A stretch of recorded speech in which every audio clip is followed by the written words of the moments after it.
I know, nalilito na kayo kung anong kulay na naman ang pipiliin natin ngayong darating na 2025, lalong-lalo na sa mga ipinanganak ng Year of the Snake kung anong kulay ng wallet ang pipiliin ninyo. At sinasabing ang tamang pagpili ayon sa Feng Shui principles ay mayroong benefit, tulad ng pag-attract ng papasok na swerte.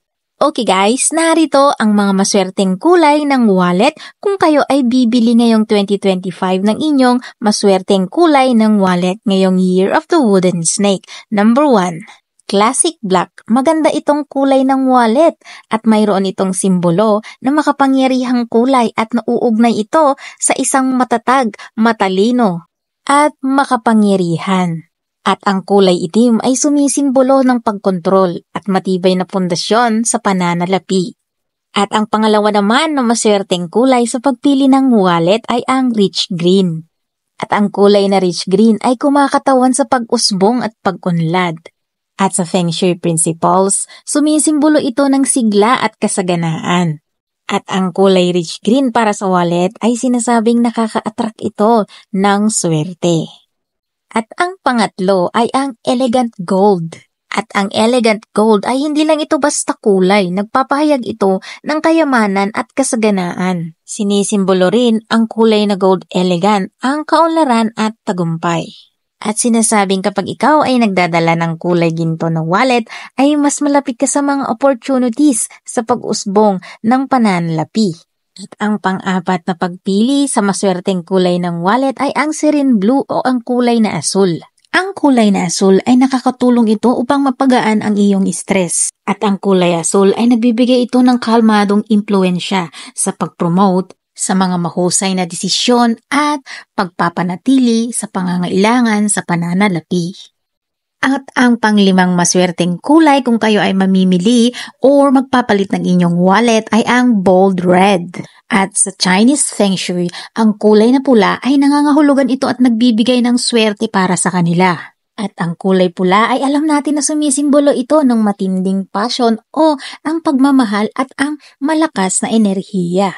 At sa mga individual na mga Year of the Snake born ay napakaswerte sa kanila kung sila ay nagdadala ng pulang wallet.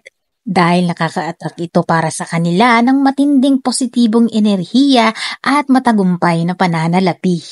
At ang pang-anim na maswerteng kulay ng wallet ngayong taong 2025 ay ang optimistic yellow. Ang kulay dilaw ay sumisimbolo ng happiness at positivity. At ang mga individual na nagdadala ng dilaw na wallet, lalong-lalo na sa mga Year of the Snake born, mas malakas ito na nakaka-attract na magandang oportunidad para sa mas mayabong na pang-pinansyal na pangangailangan. At ang kulay dilaw ay nakakapagbigay din ito ng good vibes. Okay guys, ngayon at nalaman mo na ang mga maswerteng kulay sa pagpili ng wallet, maaari mo itong maging gabay kung ikaw ay magpapalit ng wallet ngayong taong 2025 Year of the Wooden Snake. At mayroon po akong simple tips para mas swertehin at mas malapit ang swerte sa ating mga wallets ay kailangan natin itong i-declutter. Mas mabuting malinis ang ating wallet, maaliwalas, at syempre piliin natin ang kalidad ng wallet na ating gagamitin.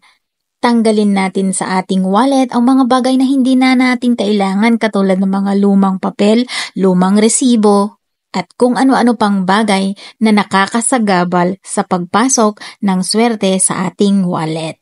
At syempre, samahan natin ang pagsusumikap, magtrabaho tayo sa ating sariling paa. Walang swerteng papasok, wala ding perang papasok kung tayo ay tatamad-tamad.